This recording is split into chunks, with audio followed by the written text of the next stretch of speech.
Pwedeng makayo po? Baka ang daming tao, nakabad lang ako. Saan nilalagay ate? Ayoko dito, walang araw. Doon na lang ako sa pool. Oo nga pala, nakilagay ako sa iyo nakaraan ng goggles, diba? Gcash ba ito ba yan mo? Apo.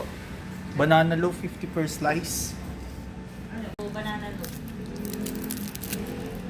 Mahal nga. Ha? Mahal. 50 pesos? Mahal eh. Natin 80. Uy, sold ko naman. O, meron din kami mga cup noodles, no? Big bowl. Mahal. 85. 85 pesos. Wala kang breakfast. Wala pa eh. Baka walang time, no? Hindi, nagkakabas pa lang siya din. Tapos pag na ano na. Baka pwede mag-apply na tagaluto sa inyo.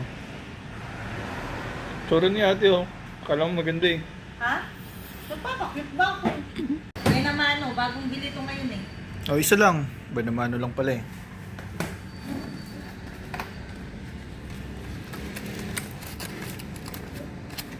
Yung nasa gitna ate.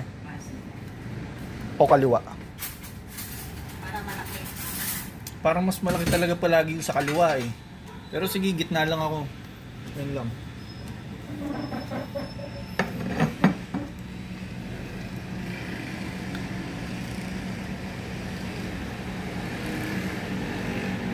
Ay!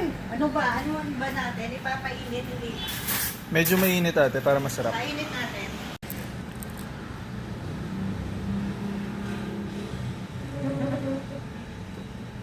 Tapos konting drizzled ng ano ate.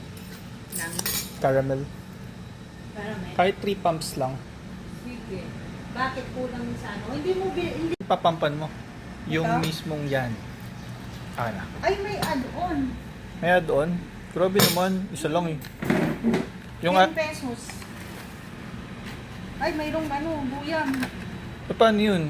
May add-on pa rin kung may guyam. Tay tayo dyan, te. Dapat sinala mo.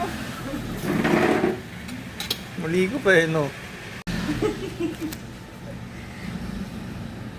Grabing tao ni ate. Pero pang paganda raw ng boses yung guyam, di ba? Alam mo pala yung buyam. Guyam, oh, langgam. Probinsya namin sa Marinduque, tsaka sa Palawan. Ganun din yung term, guyam. Sa inyo po, anong probinsya na? Di ba may Malbar sa Batangas? Doon mismo na tumira ka ate? 18 years, magsuswimming na rin po ako at salamat sa ano.